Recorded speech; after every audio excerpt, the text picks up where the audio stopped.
11:59 at Radio Free America, and this is Uncle Sam with music and the truth until dawn. Right now, I got a few words for some of our brothers and sisters in the occupied zone. The chair is against the wall. The chair is against the wall. John has a long mustache. John has a long mustache. It's 12 o'clock, Americans, another day closer to victory. And for all of you out there on or behind the lines, this is your song. Victory. And for all of you out there on or behind the lines, this is your...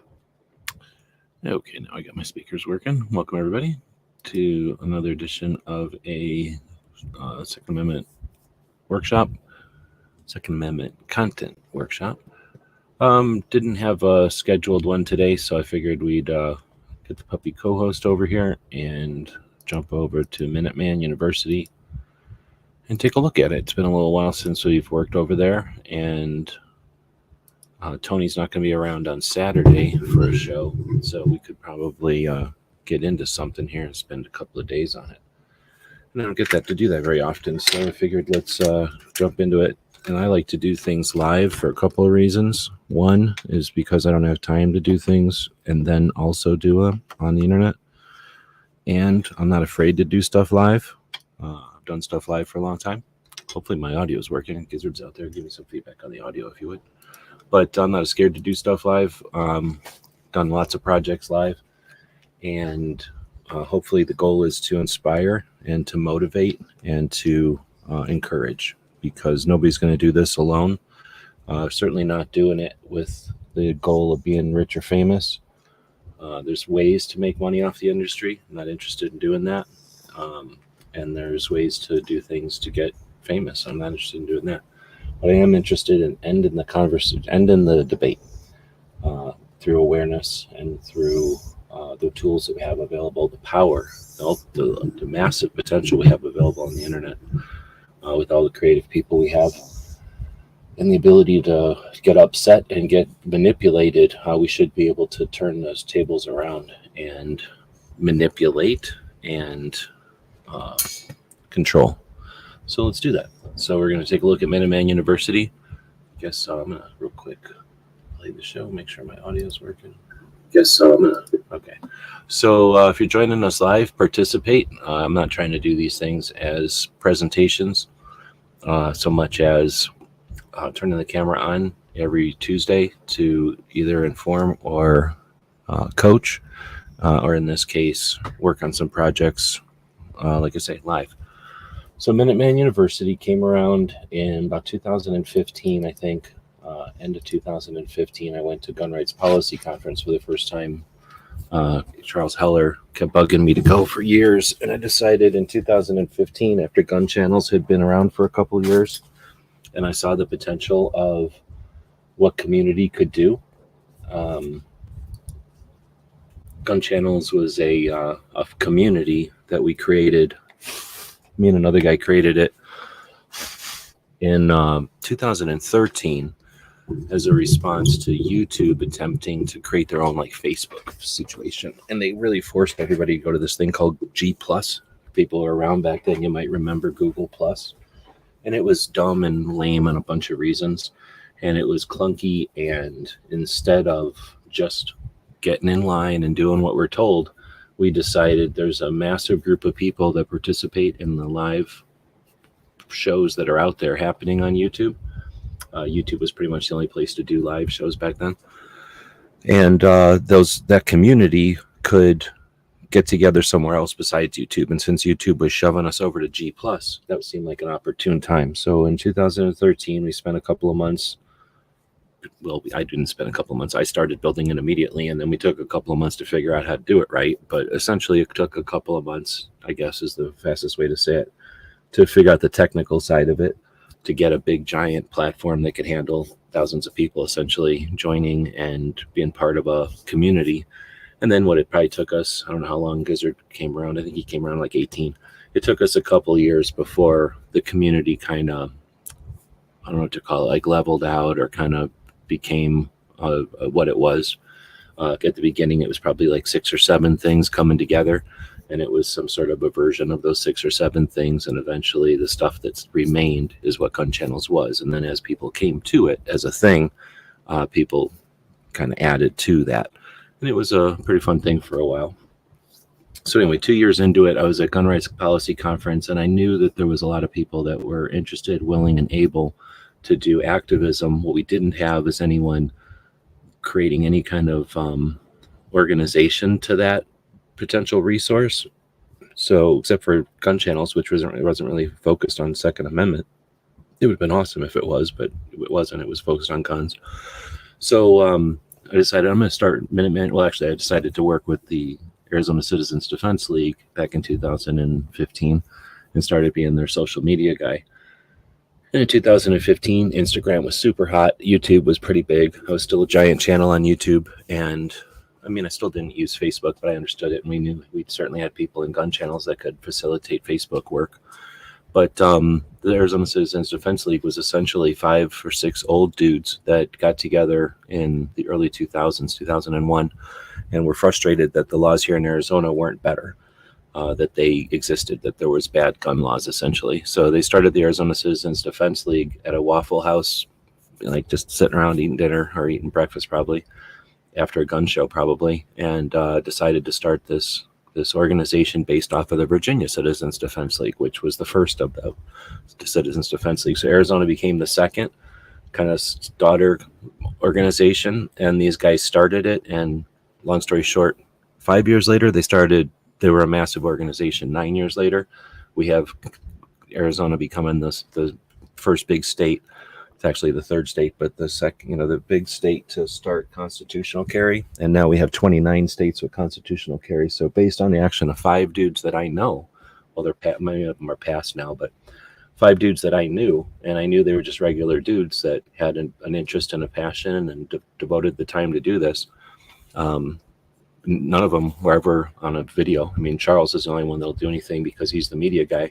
It's his job, but none of the guys were doing it for fame or fortune. None of them made a dime. They probably all spent a lot of money on it, and you don't know who any of them are because nobody does, right? Dave and the others, like there's some pictures of them out there, but they're not doing it for the fame. So anyway, they accomplished a lot, and I really wanted to. Once I went to the Gun Rights Policy Conference and I understood what we could do on the line when we had something stupid to worry about, or when we had some dumb gun to promote, like we were powerful. And the Gun Rights Policy Conference was a bunch of people who needed power. So I definitely got interested in helping. So I went to the Arizona Citizens Defense League, said, I'm going to be your social media guy. They said, great. And they immediately told me, here's what we want you to do. Nothing. Just have the social medias leave us alone, essentially. And I attempted things. I don't take no for an answer. So I tried to do some things, and they essentially resisted it all. They hated it. They were using some really, really old, I don't even know what to call it. It wasn't really a board. It was Yahoo Forums. So anybody that remembers what Yahoo Forums was, that old-fashioned mess, that's how they communicated. And it was not open to the public, and it was not effective or efficient. It was useless old crap. They knew how to use it, and they were effective. They got constitutional carry here in Arizona and led the way for that in all the other states. So there's no way to tell you that they didn't, that I was right and they were wrong, that they needed to be on social media, because they are not social media people. They were effective without social media. So essentially, I brought all these ideas to them. And again, I was definitely in the realm at that point. They said no. And I'm like, all right, no problem. But that doesn't mean I got to shit can these ideas. So Minuteman University was one of my ideas. Let's create an educational resource so that the people who want to participate in activism or awareness can do so, and that they have valid, up-to-date current info. And they were like, yeah, that sounds like a great idea. And then I'm like, okay, let's get started. And I'm like, oh, no, we don't want to have nothing to do with it. So I'm like, fuck it, I already bought the name, so I'm doing it. And that's when Minuteman University was started. So essentially, I just started doing it on my free time. And back in 2015, I had already stopped making money on YouTube. I was probably making a couple of bucks on YouTube, but it was no longer my main 24-hour-a-day gig. A couple of years earlier than that, I had time to devote to putting in research and doing, like, I guess, informational videos. I called them PowerPoints. So I had some of those available, and that's what the site started out hosting, is just some of that basic stuff. What's the 1934 Gun Control Act? Excuse me, 1934 NFA. What's the 1986 Gun Control Act? What's the 1989 Gun Owners Protection Act, for example, because as I would dig into these things, it was confusing. So I would make a video to explain something. Then I'd make another video to explain all the court cases. And then I'd make a video to explain like what Heller was, the big deal about Heller, because that all happened in the midst of all this. So anyway, I started putting Minuteman University together back then. And then over the years, depending on what we've been doing and how productive the group has been, the group of people participate in what I do, group of people on gun channels, group of people in the community in general. As things get active and as content gets created, we would add to Minuteman University. So it's gotten very, very large over the years. Its goal was to be skills and resources.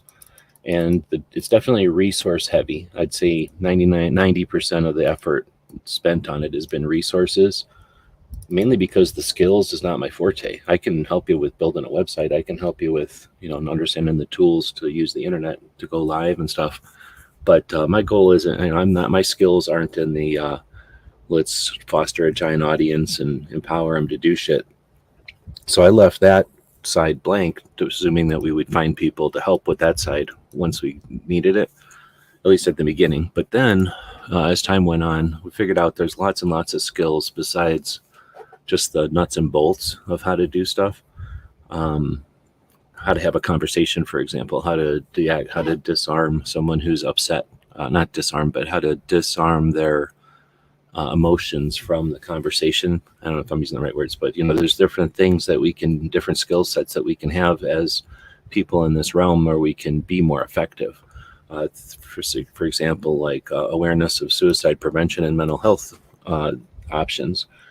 Those kind of stuff is both resource, it's information, but it's also a skill that we can bring to a debate or a conversation that shed lights on realms that the antis almost never are exposed to.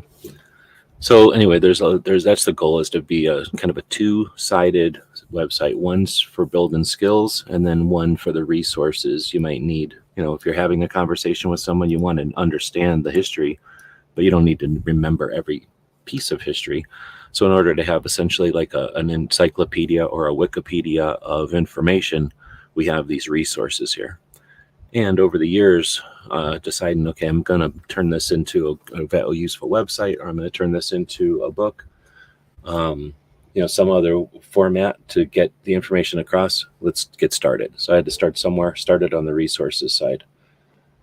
So we started with, in general, laws, building guns, buying guns, carrying guns, then issues with firearms, the Gun Owners' Rights Lobby, which includes the activists and the organizations, and it gets much more involved from there. So I'm going to go over to the right side of the screen here and take a look at the two sections of the website, the skills and the resources. And I think you can kind of see visually there that the skills is this bunch right now. There's a lot of pages there, but it's summarized by that little 5 bullet points or whatever, while the resources goes on and on and on. It's quite a bit of resources over here.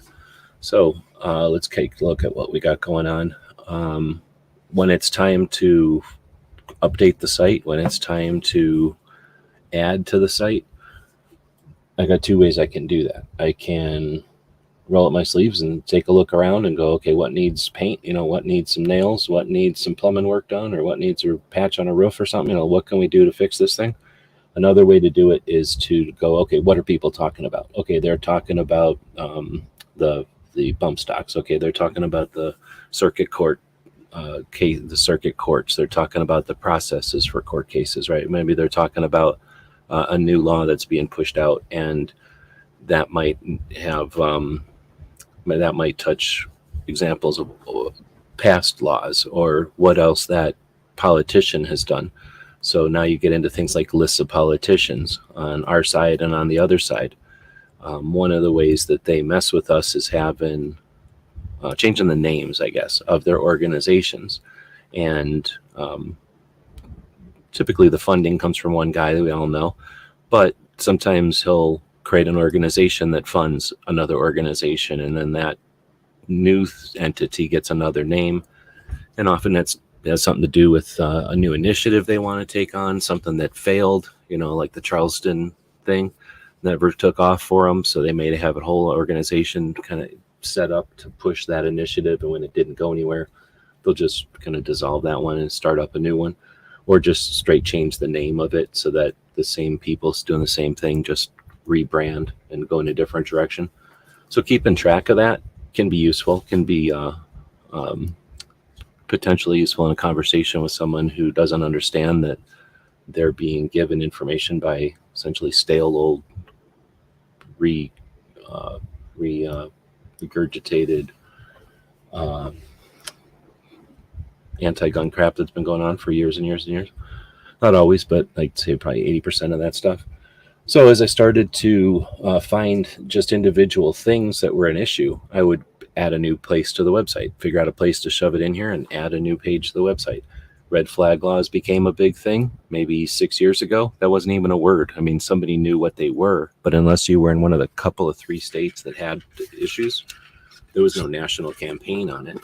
So, whenever that became a thing, we added that to the list.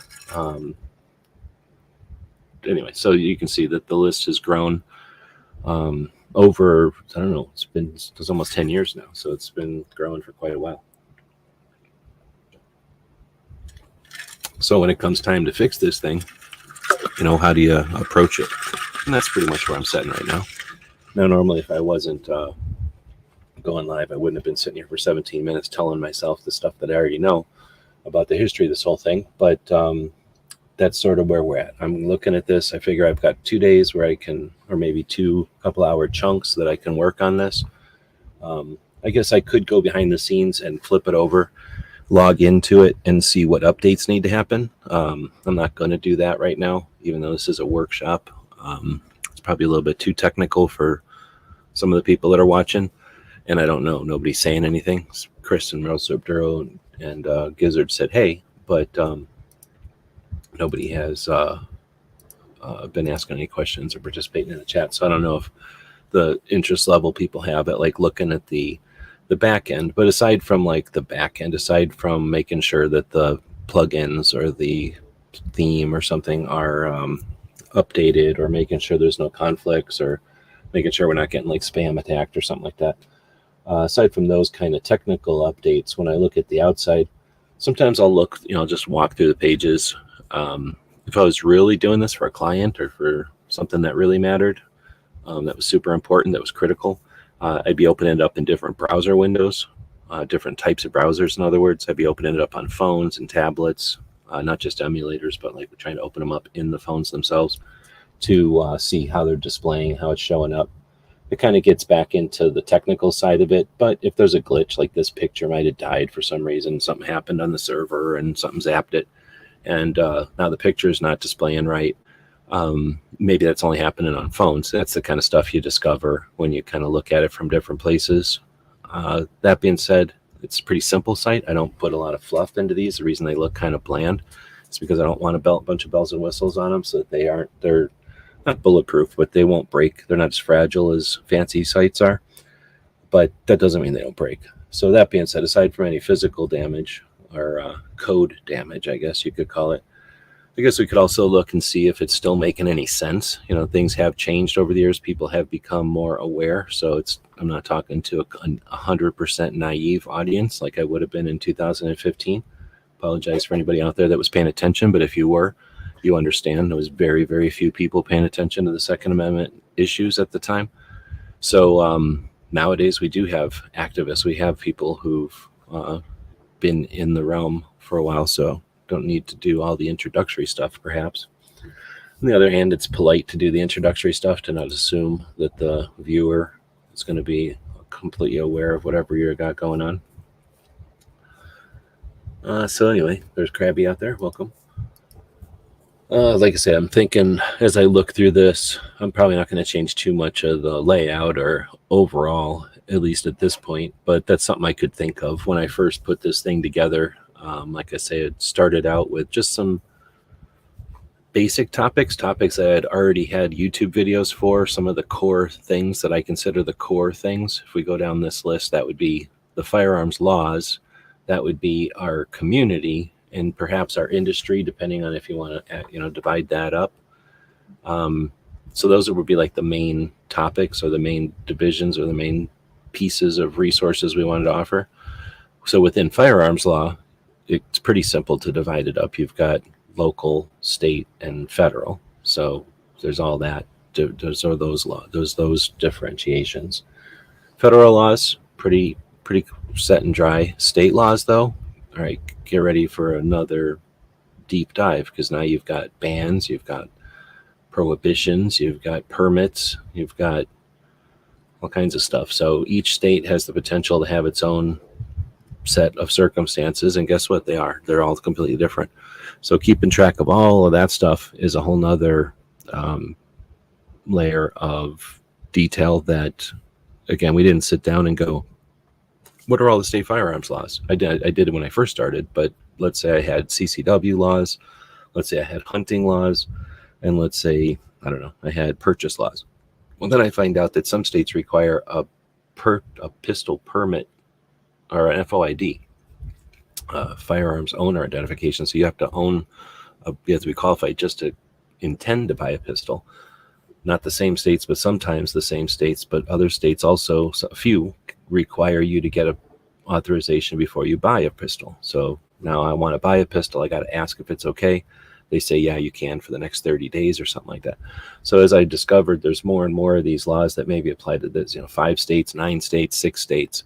It gets pretty crazy. And then you get into local laws, and it's actually not as bad as the state level. There are some crazy local laws, but there's only just a handful of weird, specific gun-related local laws. And I think that has to do with most of the states having override or preemption over the local laws. Most states, the cities were created after the states. So the cities were created on top of the state's laws. Every once in a while you get a city that was created before the state ever came around. So that city had laws, more than likely. And then the state came along and said, hey, we've got laws. And they probably had a fight. And the state said, well, you've existed longer than us, so you can just keep your laws. The rest of the state has to listen to our laws. And it's not a big deal, but it gets weird because you get these little patches of different laws here and there. So it gets pretty complicated, but there's not too many of them, even though it has the potential to get really complicated. All right, that being said, you get into the court cases, which is all we had. And we had just a few court cases because there hadn't been very many until very recently. And now there's quite a few, and their implications and their definitions and their explanations and implications, I guess, would be, that's something that has to be rebuilt, because I only had a touch of court stuff in here, and that was before there was so much new court stuff.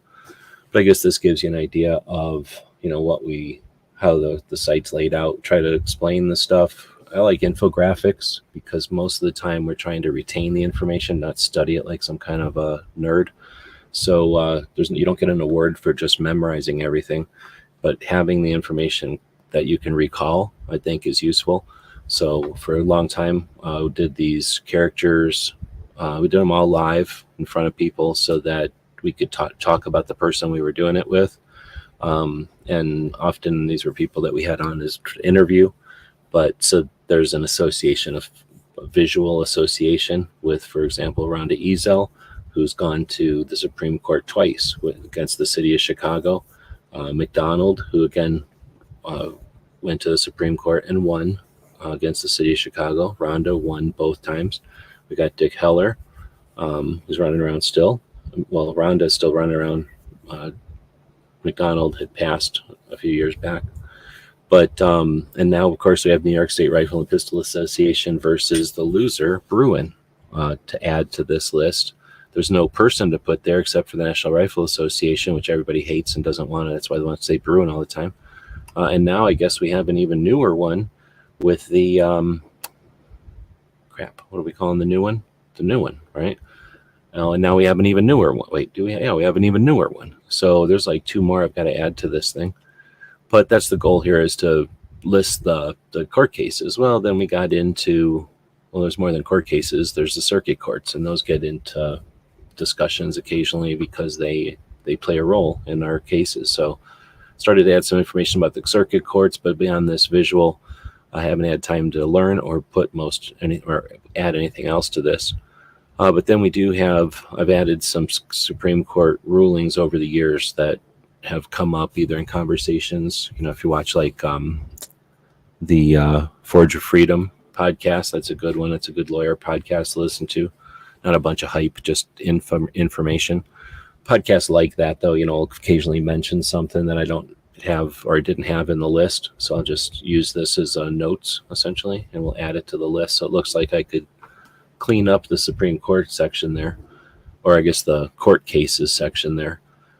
But what am I missing there? Like, I'm missing all the local cases, all the circuit court cases, and I think there could be some kind of a scoreboard, some sort of thing that I could put on each page that would display from a source a current situation. Like, here's the current court cases, and here's what's coming, and here's what we should be aware of, and here's what, whatever. Here's links to the conclusions or something, the summaries of all the ones that have already happened. So that's something I'll be adding, but I kind of have to do the front work first, I think, and then worry about all the fancy secondary stuff.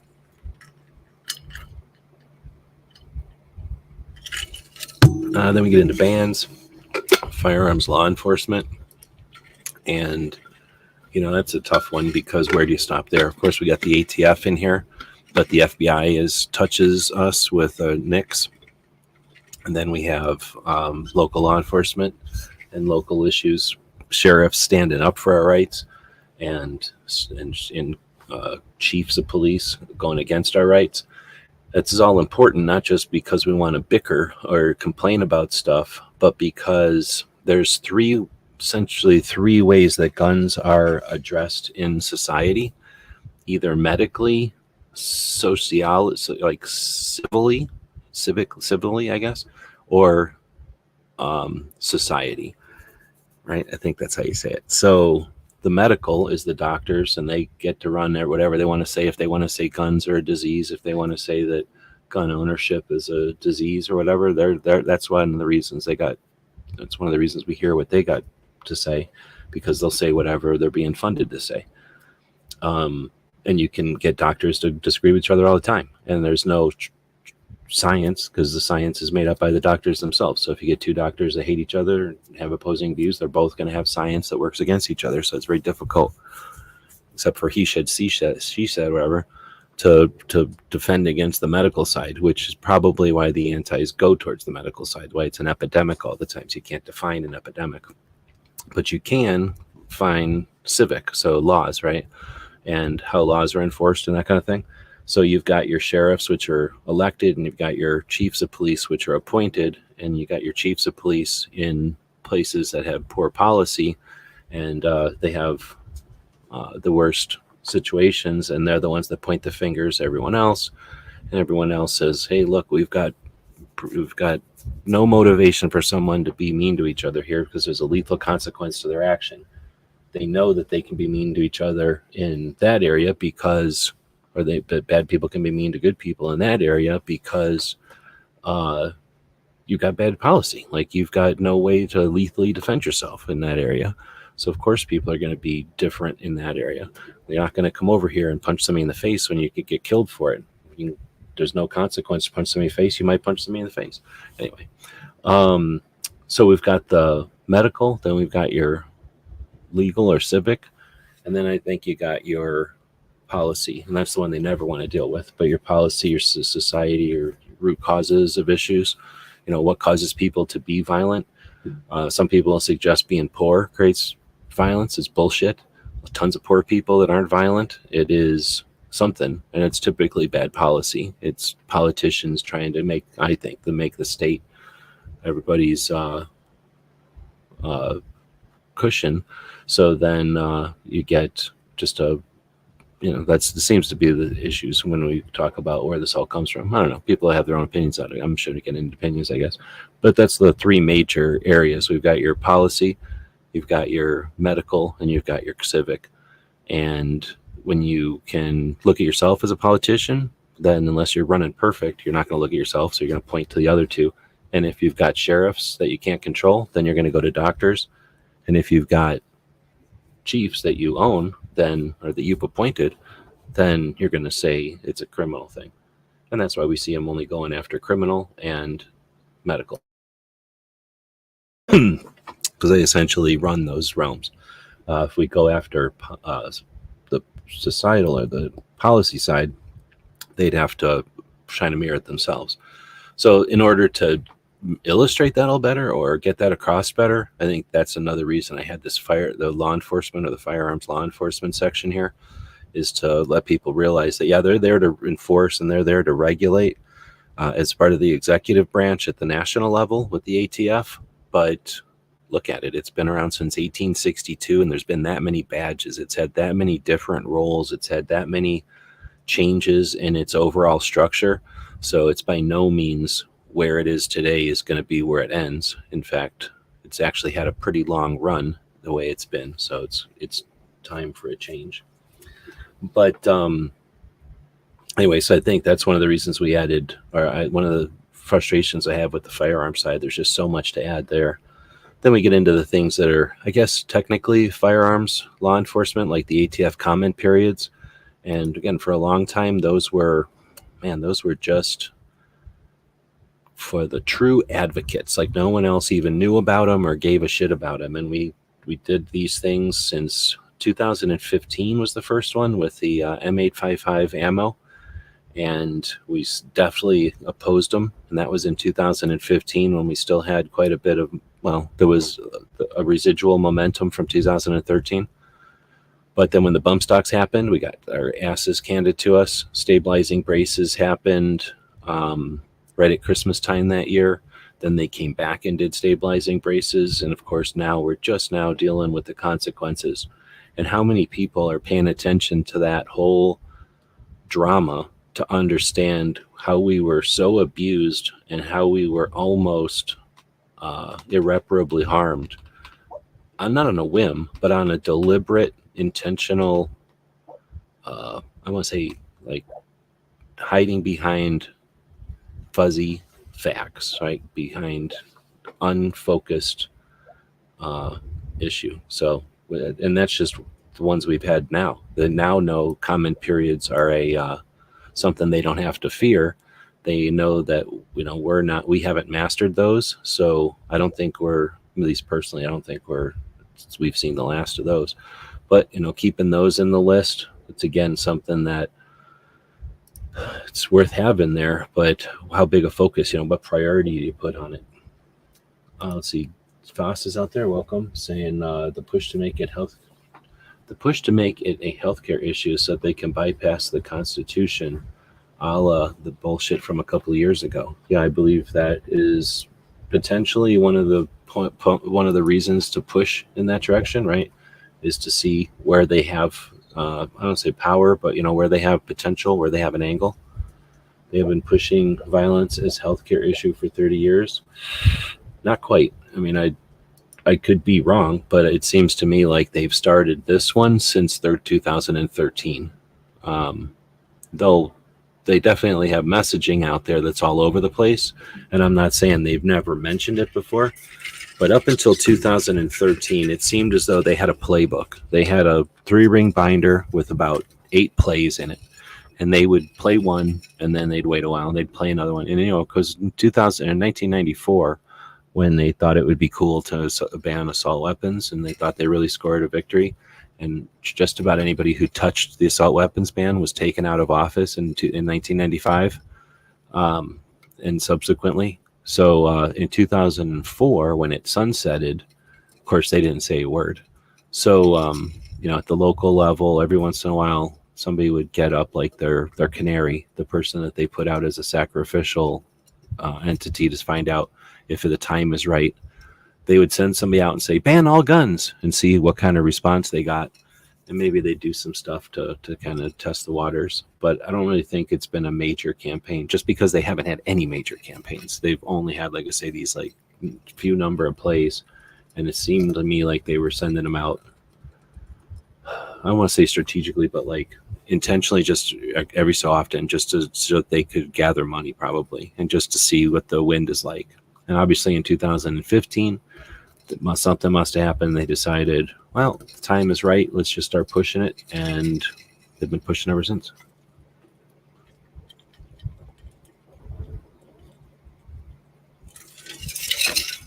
Boss says the first time he's heard about it, them talking about it was during the Clinton presidency. That's a good question. I wasn't really paying attention to whatever Clinton said at the time, but like I say, I'm not saying that I'm right. I'm just saying what I remember.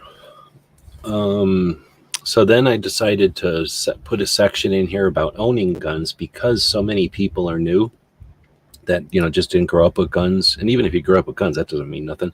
You had a gun in your shotgun in your closet or something, or your grandma had a shotgun in her closet. That doesn't make, you're a gun owner technically, but that's not the same as somebody who got up every weekend and went out shooting for most of the day Saturday and as much as they could on Sunday, because they had to come home on Sunday and clean everything so that it was ready to go next week. And that was just people. That was just people I knew doing it recreationally. Then there was people doing that probably times 10 for competition. And then people that would do that occasionally for getting ready and then going hunting. So there was, some people that grew up with guns or whatever, and then some people that grew up with guns as a part of their activities. But I'd say at this point, it's really tough to say. I don't know how we would know if there's ever been a study on it, but I'd say at least half of the gun owners now are probably adult decided to buy a gun. At least half the people, most of the people I know, but that don't mean much because it's a lot of people out there I don't know. But it seems as though there's quite a few people that as an adult decided to buy a gun and have owned guns for 5 years or something. Less time than they've owned a car. Most people, I think, have owned a gun less time than they've owned a dog or a car. Can you own a dog? I think you can own a dog. So when it comes to owning firearms, there's that. There's just a bunch of people that haven't. Or definitely we get in this situation where people live in a state and they just don't care about or know about or have any way to understand what it's like in other states. As gun owners, truck drivers deal with this all the time because they're driving around in all the states. I imagine there's probably a couple other professions that get to handle this or experience this firsthand. But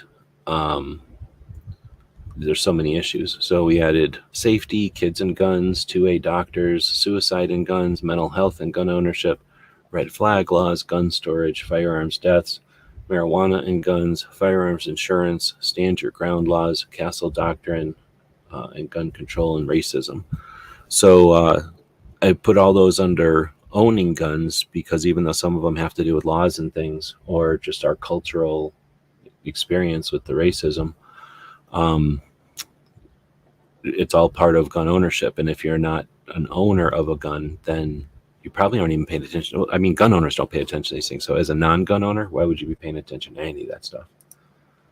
Foss is saying, I was an adult, decided to buy a gun. I didn't grow up around them. Right. I think that's like, say, most of the people I know that are actively, because a lot of people that grow up with guns, they don't think about it. Just like I probably grew up with, I don't know, like a cast iron fry pan, and I'd never joined an organization of cast iron fry pan people because I could give a shit. It's just a thing I own. So there's a lot of people that own guns that don't give a shit about guns because it's just a thing they own, and they don't go out and buy them or worship them or feel worry about them like a lot of people think what they do, and so they don't pay attention to them. They're worried about whatever cost of gas or cost of corn or something. So owning guns and that, again, is probably just a fraction of the issues. And every so often, there's a new pile of issues added on board. Then we'll get into carrying guns because owning guns is quite a bit different than carrying guns. And we're still under the laws, by the way. So within the laws for carrying guns, you've got concealed carry. And now we have constitutional carry. But we've also had open carry as a discussion. There's campus carry. And then under concealed carry, you've got your insurance and you got your different kind of permits. And then we've got a thing called reciprocity, where the different states have their own rules and they interact and what's the word? They they accept each other's permits on a case-by-case basis. Some of them do and some of them don't. So that reciprocity is an element that, as gun owners who travel around with guns, is something to keep in mind.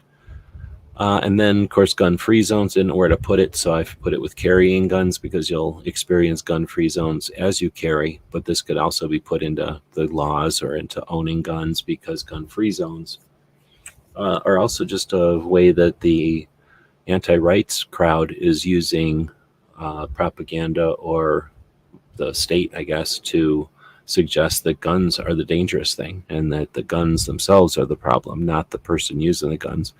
And that by putting up a sign that says this is a gun-free zone, I don't know what they figure that means. Do they put up signs that say this is a no mugging zone, or do they put up signs that say, I guess, this is a no theft zone? They're there with an intent. Like, they think that by putting up they know by putting up these signs, they'll create concern about guns and not the crime or the policy that encourages the crime or allows the crime or necessitates the crime, you could say. All right, so gun-free zones, didn't know where to put them in there.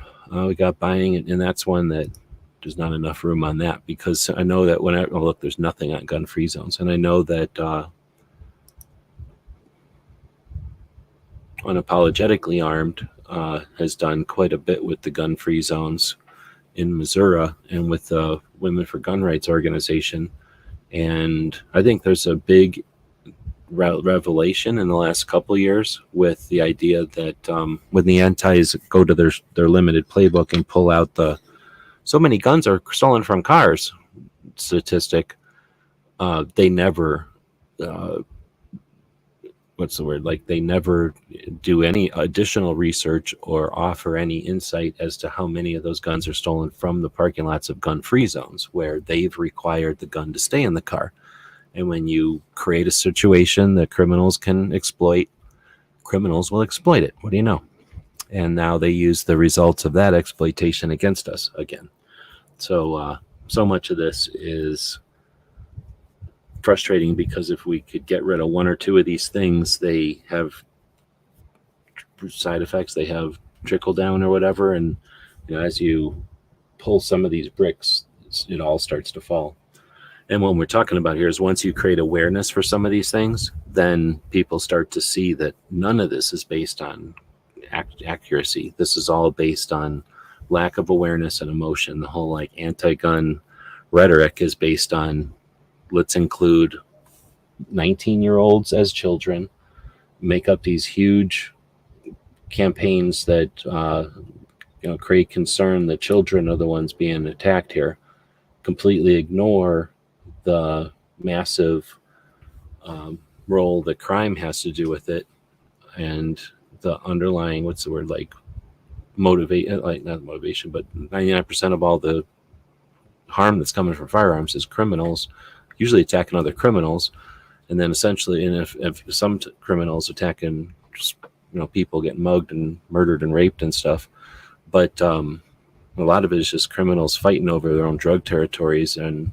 cartels ordering each other to take each other out, and they won't focus on that, and that's the frustrating part. So that's where it gets to be a lot, and it gets to be difficult to figure out where to fill in the gaps.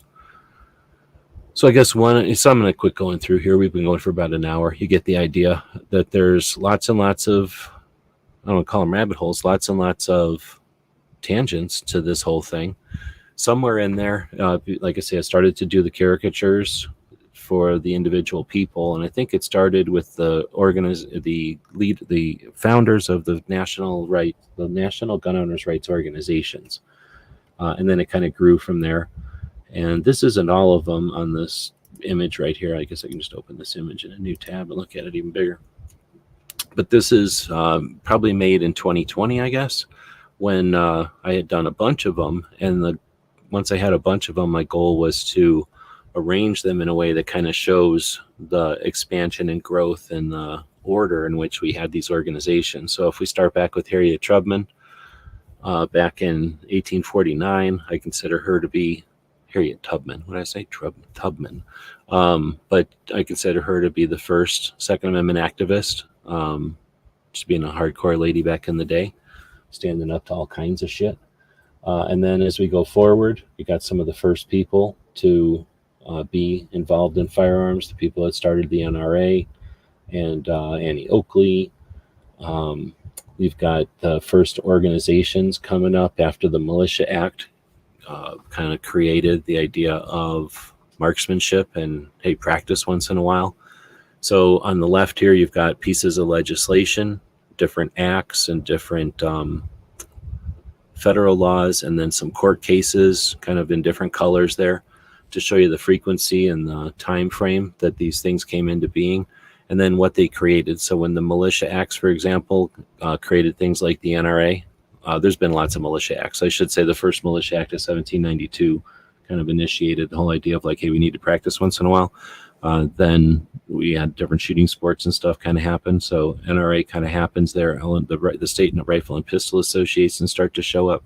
Look how old Sammy is. It started in 1926. So that's our standardization of ammunition. The New Jersey Firearms Organization from 1934. Then you have things like the beginning of SHOT Show with this guy, Warren somebody or another. Then you've got the Second Amendment Foundation and Gun Owners of America essentially being created within a couple of years of each other in the early 1970s. Soon after, the NRA, ILA, the legislative branch of the NRA. And then you have quite a few decades of pretty much not too much. You have like the 1980s, which is the Eddie the Eagle and Quixton. No. Why can't I think of her name? Paxton Quigley, I think is her name. JPFO. So relatively strong-willed, hard voices in the 80s. And we're essentially getting attacked. And that creates a bunch of dudes in business suits, like the NRA, for a number of years there. And then you see the first wave in the mid-90s, I'm assuming inspired by Paxton, of, wait, is this? Yeah, that's Paxton. And then also Susanna Hupp would be in here. That's her. So somewhere in the 90s, you start to see more and more ladies becoming part of the mix, and typically publishing. So when people say, blah, blah, women and guns, okay, since the 1990s, the early 1990s, we started to see entire publications and focus in the industry on ladies carrying guns. And then we start to see the rise of CCW. And there's the Arizona Citizens Defense League being created, the Georgia Carry, or whatever they're called now, and of course, Goals. Or no, wait, Ohio is called... I can't think of Ohio, but Massachusetts came right around here too, I thought. And then, so you start to see the carry movement, and then you see the Miller decision, and you start to see USCCA and what's-his-face come online. So essentially, as soon as the internet happens, you start to see a bunch of internet people. That's when you see Ken Blanchard and Rick Ector join the mix, and that's the first kind of activists that are doing more than just writing a book about a situation that happened to them, but they're trying to move the ball, trying to further move the Overton window back. That's when you get in 2000 is when you get Pink Pistols starting up as a non-organization organization. Then you can see the Armed Citizens Legal Defense Network starts up in 2006. The Armed Women of America, and I won't read all of them here, but then you see in about 2013, a bunch of them come to light, and then in 2015, after nothing happened from the ones in 2013, bam, you start to see a real explosion of activists, because they're capable of creating their whole organization online. They're focused on areas that have been neglected by the larger organizations, and our larger organizations were essentially floating in the water. They existed and they were taking a lot of the heat, but they weren't doing anything. So we started to see people start to do stuff online here. And then people go, no, I can do it better. And then people go, well, I don't like the way anybody's doing it. I'm going to do it my way. And now if I did this again, how many more people would there be? So this would be a neat thing to do too. It takes me, when I started getting good at it, I could do these pictures in like 5 minutes. So I can do a bunch of them. Last time I tried, I wasn't too impressed with the, I think the skill must be perishable. I'll have to get back into the hang of it. But I wouldn't mind going through and doing another wave of activists on here, reorganizing a poster to try to explain all this. This is just one way that I've done it. As you can see, I used the state shapes behind there, and then also I color coded them. So depending on the color, they're either authors, they're state groups, they're community focused, they're focused completely on the Second Amendment. There's a couple of those. There's some safety in there. Then there's just some ladies in there that are, because they're catering to the females, either specifically. And then again, that's the color code of those different states back there. But this is one thing. I've had a couple of people over the years in marketing and advertising that have offered to help take these elements and make them more absorbable, make the PowerPoints more effective. But I get what I pay for, I guess, so I haven't had much help with that. But that's something that I think the website could offer as well, is I really think visually people learn differently. I learn better. But so that's part of it too. And if you get through some of the sites or some of the sections of the sites here, you'll find, for example, in the gun laws section, I tried to do a series on maps to help illustrate and to give us a better visual idea. When you think constitutional carry, look how old this map is. It only has 25. So there's still 4 more states that I have to add to this. But of course, because I'm not just me, I have to open this up, find wherever I edited it, turn the other states green, add the numbers, and then, tidy it up over here. But, and then I'll probably start putting a little thing like this was from 2004 or 24, whatever, so people know that it's an older map. But essentially, this is, again, part of the project is to create these visual things out here so that people can start to keep track of this stuff a little easier. So much as this is just numbers in our heads, dates in our heads, trying to keep the relationships between this and this straight. And I think another thing that could be useful as far as like illustrations and stuff is to point, draw, have arrows. So some of this stuff where I've added on the left here, these little blocks are all the different pieces of legislation or importation restrictions or court cases. What the hell was that? Did you hear that? That was a weird noise.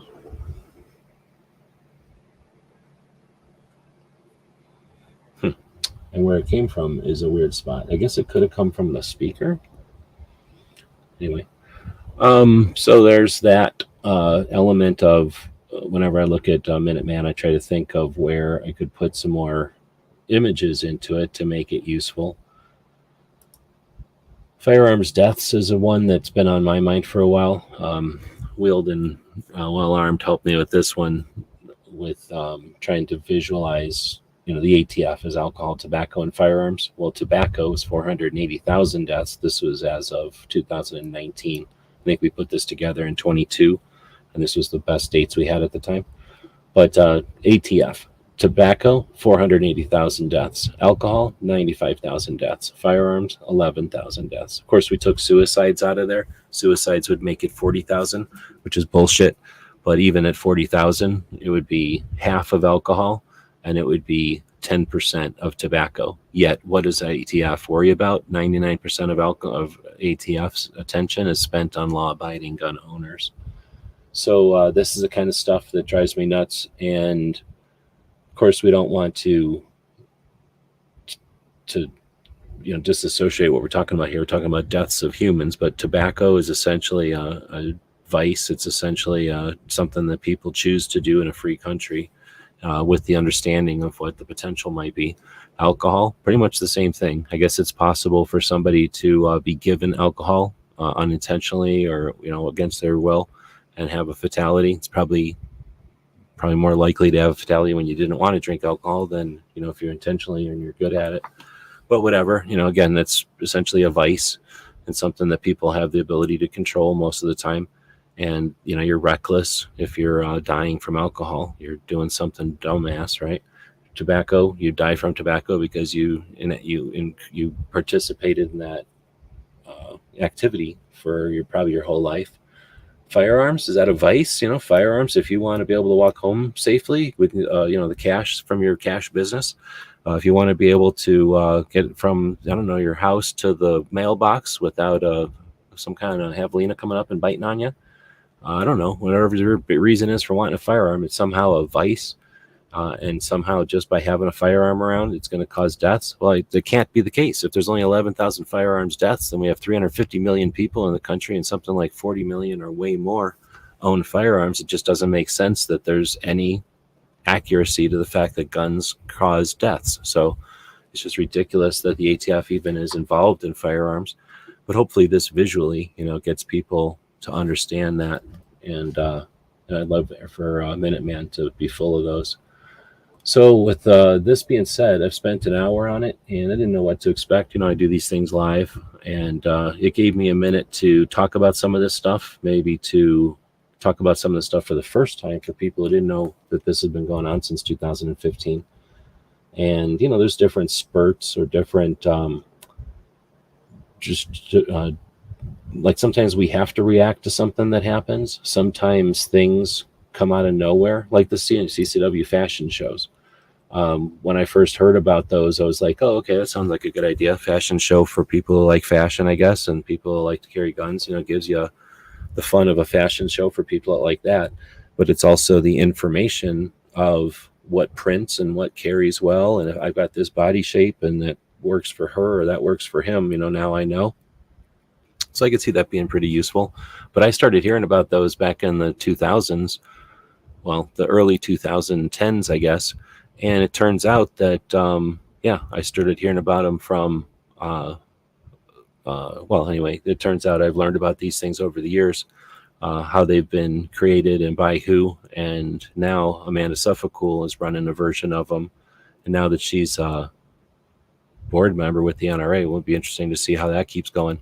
But that aspect, for example, I just knew about them, and then whenever I started to document stuff, I said, well, I'm going to figure it out. And then I'd listen to maybe a conversation with Amanda. I would talk to Lauren and learn about who created these things. And then I was like, oh shit, okay, let me write this stuff all down. So now it's written down.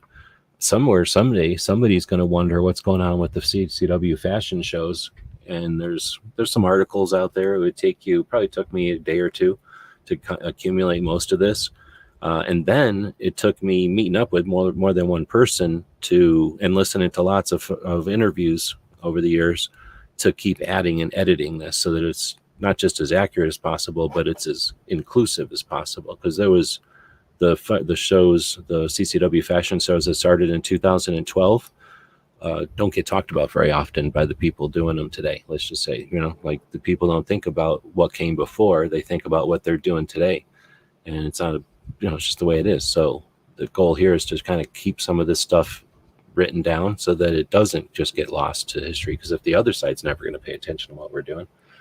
And it is frustrating when we hear somebody come along and go, why don't we do something? And they just don't realize that we've been doing it, or maybe 6 different groups of people have attempted it, 4 different times over the last 12 years. And I just noticed that they have an NAA revolver looking thing, or a Smith & Wesson Model 1 behind the logo there. I don't think I've ever noticed that before. Anyhow, I'm winding it down. This is a big project that's grown over time. I think you can see now or understand now that, how it's grown. Now, I did print all this out. I designed this all, or the reason it's laid out the way it is right now is to be a book. I had written one half of a 2-part book, first half being the resources of the Second Amendment Resource Guide, I think I called it. And then the first half or the second half or whatever would be the skills, and that has yet to be even created, let alone put into a book. But wow, this took a long time. Then I printed the book out, and I went to SHOT Show, and I had, does anybody remember, like 27 people that I did cartoons of signed either their cartoon or whatever in the book, and that was a pretty fun SHOT Show, walking around and meeting a bunch of the people that I'd been researching, writing about and stuff for so long. But anyway, then I got broke essentially, and couldn't spend much time on this stuff at all for a year or two. And now we're coming back to it and dusting it off. So we kind of took a look around. If any of this stuff inspires you, if you've got any good ideas, if you have any ideas of what to do to mess with this stuff, some suggestions on how to approach it or how to attack the giant job of building it back up or fluffing it back up or sprucing it back up, whatever you want to say, and making it useful, making it accurate, useful, and complete. That's probably the three big goals right now. Let's see. Defense Dad is saying, what's up? Quitting smoking was seriously the hardest thing I've ever done. Interesting. I've quit like 3 times, I guess you could say, because, depending on what time of my life, when you're a kid, you don't care. And then when I was working tech jobs, if you smoked, you could go outside and take a break outside. Nobody cared. You could do whatever you wanted, and I could walk around. So even if I didn't smoke, I would smoke because I'd go outside at those jobs when I worked at like Microsoft and AOL. But and plus, honestly, when you're all stressed out, the cigarette is great. That's what cigarettes are all about. When you're all stressed out and trying to figure shit out, cigarette gives you 10 minutes to calm your head or whatever. But and then just sitting around, and that was the worst time. Like, when you're at a job and you smoke for 5 minutes to get back to it, it's not a big thing, especially when you're a kid and you're running around doing some kind of job that's active. You blow all that smoke right out of your lungs, I believe. But sitting around here doing computer shit, smoking, that was horrible. Like, there was no point in that, and it was costing me money. So for me, it was pretty easy. It was costing, I forget, it cost something like $5 a pack or something, up from $3 a pack. And whenever it was that I was waiting on my next check in the mail and wondering what I could buy and how much gas I had left, and then trying to factor a pack of cigarettes into there, I was like, you know what? I'm done. I'm done with that. The cost, as much as I like smoking, I didn't like having to pay for them. So it was a cost for me that was the last straw. But anyway, that's, I don't even remember when that was. 17? I can't remember. Does anybody remember whenever I quit? Because I smoked all the time on chats and stuff with all the people that smoked. But every once in a while I'll smoke a cigarette from somebody's house or something, but most of the time I do not enjoy it. I've never had any inclination to buy another pack. Hardest time to smoke was while driving. What's weird is some of the people I know that smoke constantly won't smoke while they're driving, but I'm the same way. I would smoke while I was driving to keep me awake or just to have something to do. But with that, what else people should consider quitting? 9mm. It's essentially the most carcinogenic caliber of them. It seems like it's not slowly killing you from the inside, but everybody knows what it really is doing. So with that, we'll wrap this thing up, I guess. And it's not like I came up with an epiphany of how to put this thing together, but going through it for a while was maybe useful. Give me some feedback if it was. If you weren't aware of what Minuteman University was, where it came from, what all is over there. Or, like I say, if you got some idea of how to approach this, maybe you've done some kind of large data, maybe you've done some kind of large language modeling. Imagine when they throw a large language model at this, how fun that'll be. One day I'll have my own large language model, and I will throw it at all our own stuff, because I could throw a large language model at our Daily Gun Show podcast, 1,700 episodes of an hour to 2 hours of going live every day. You'd have a whole lot of crazy Canadian ideas from Bob in that language model, but in that robot, and that would be kind of probably reckless to put on society. But that's what Canada made. They created Bob, I'd seen him out there kicking. He's on X right now, by the way. She Fires jumped in. Looks like it came in right at the right moment. I could sense you were in here. I could sense that you came outside the side to do a 9mm jab. They were $5 a pack when I quit. I heard they're like 10. I'm pretty sure they were $5 when I quit too, but I can't remember anymore. I know they were already bothering me. And like I say, I was counting pennies to just buy food and everything. And I was like, I'm done. I'm not paying for cigarettes, because essentially you're paying to kill yourself. Everybody knows it. So once you get older, you figure out, hey, I'm closer to the dying side of this than I am at the it doesn't matter yet type of side of it. So when you're 17, it's a lot easier to not give a shit about the future, right? But you figure that out when you're 37. When you figure it out, 27. I mean, that's a good poll. Do you figure out the future matters when you're 27, when you're 37, when you're 47, or when you're 57? I hope you don't wait till you're 57. I don't really think I'm that old yet, and I figured it out a long time ago. But anyhow, with that, we're going to wrap this one up. I'll throw a call out there again. Last call to anybody that wants to participate.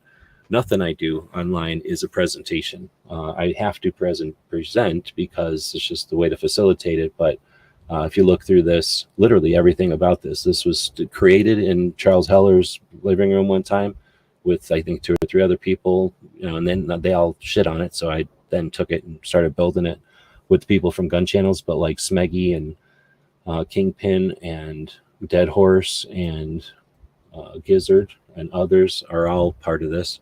Have all been part of these pieces, because this wasn't like I just sat down like some kind of spaz and just wrote all this in one day. I just added this. Somebody comes along and I add this, and then another week later we add 2 more sections as the things came up. But all of these drawings and all of the posters, that's endless time on these 2A workshops. You can go back. There's a playlist for these workshops. You can go back and search maybe if there's some kind of software that you're interested in using. I use a lot of Adobe, but I also use a ton of open source stuff. I've been using the robots for a while, the AIs, using 3D software, what's it called, Blender and AutoCAD or whatever it is now, using those softwares. I wish I could use those more. In fact, we even did stuff with embroidery. We've made some of these things into patches and stuff, and we do all that stuff live. The idea is to,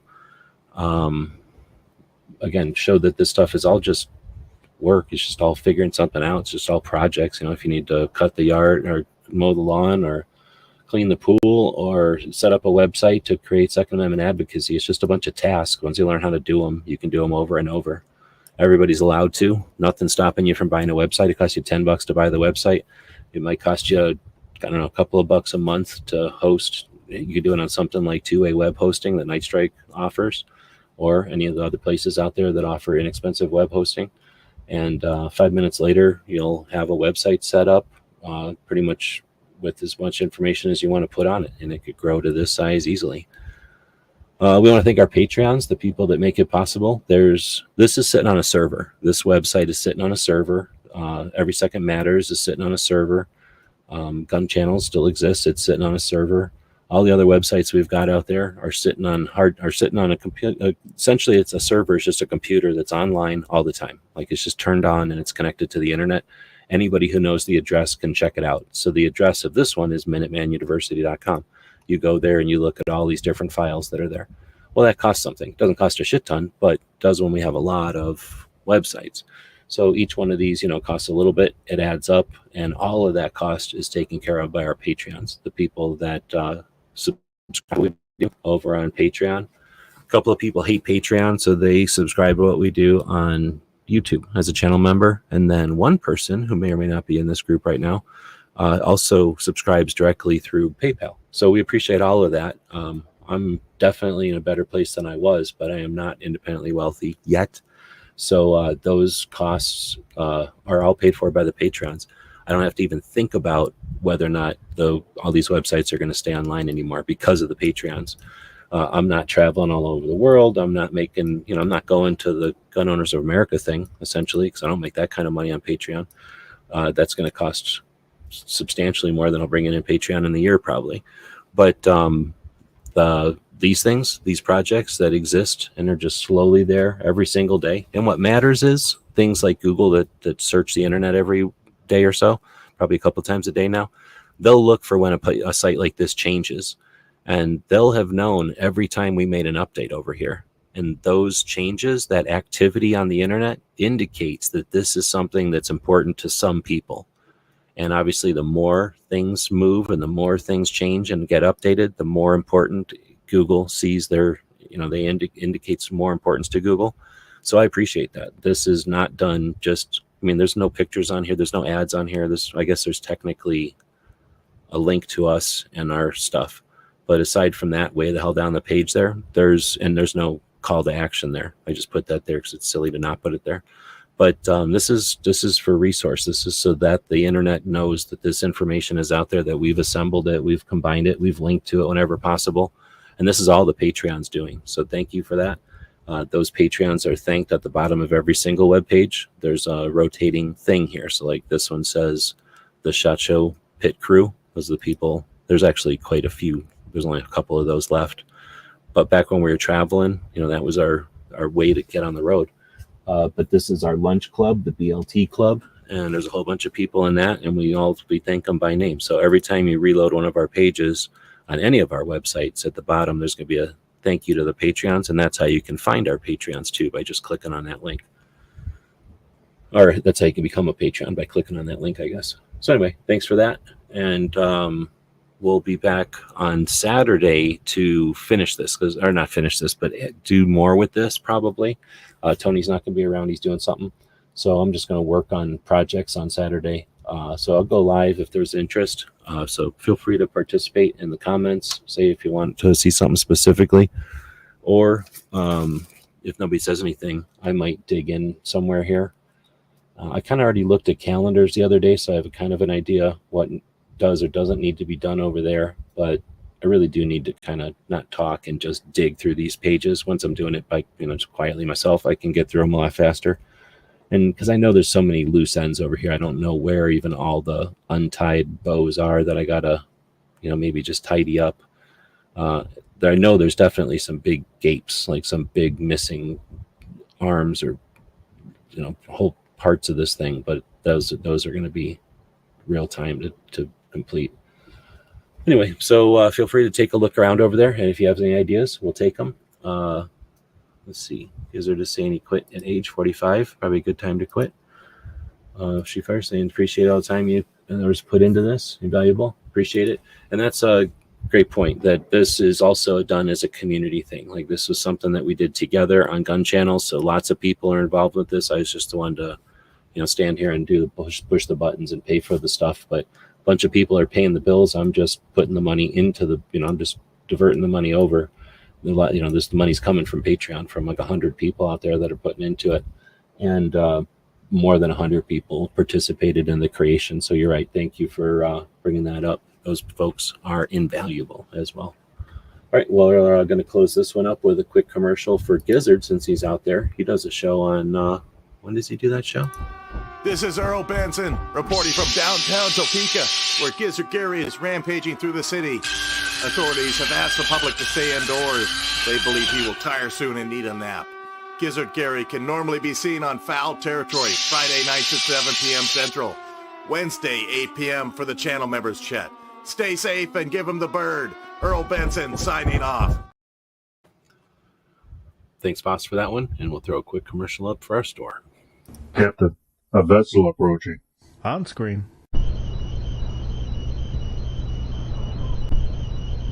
We're being hailed. Every weekend over at gearwebsites.com, our online store, we have free Patch Friday. And that means that every order placed on our store on Fridays is going to include at least one free patch.